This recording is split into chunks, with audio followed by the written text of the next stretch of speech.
আমরা গত 12ই ফেব্রুয়ারি যে নির্বাচন হয়েছে সেখানে আমরা 299টা আসনের নির্বাচনে ভোট গ্রহণ করেছিলাম।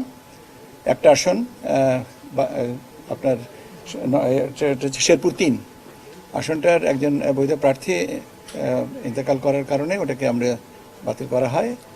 আর পরবর্তীতে যে বর্তমান মাননীয় প্রধানমন্ত্রী উনি বগুড়া 6 আসনটা ছেড়ে দিয়েছেন।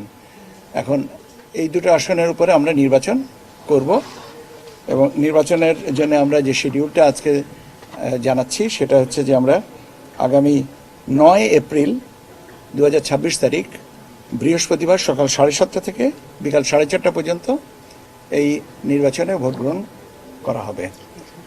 এই আমি আবারও বলি যে 9 এপ্রিল আগামী বৃহস্পতিবার এই দুটো আসনের শেরপুর 3 এবং বগুড়া 6 এই দুটো আসনের ভোট গ্রহণ অনুষ্ঠিত হবে। ঠিক আছে? সকাল 7:30 থেকে বিকেল 4:30।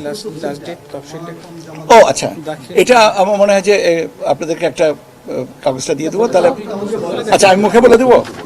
আচ্ছা, এখানে আপনার মনোনয়নপত্র দাখিলের জন্য শেষ তারিখ হচ্ছে 2রা মার্চ।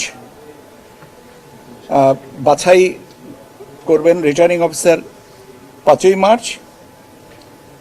আপিল দায়ের করতে পারবেন 6 থেকে 10ই মার্চ পর্যন্ত। আপিল নিষ্পত্তি হবে 11ই মার্চ।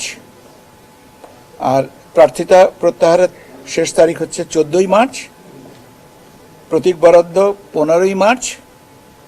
আর ভোট গ্রহণ 9ই এপ্রিল। 9 এপ্রিল। ঠিক আছে? হ্যাঁ, পোস্টাল ব্যালট এবং আইসিপিবি এবং ওসিবি থাকবে।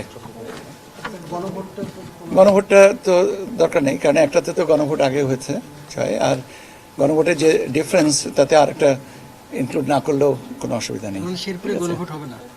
শেরপুরে তো প্রয়োজন হচ্ছে না।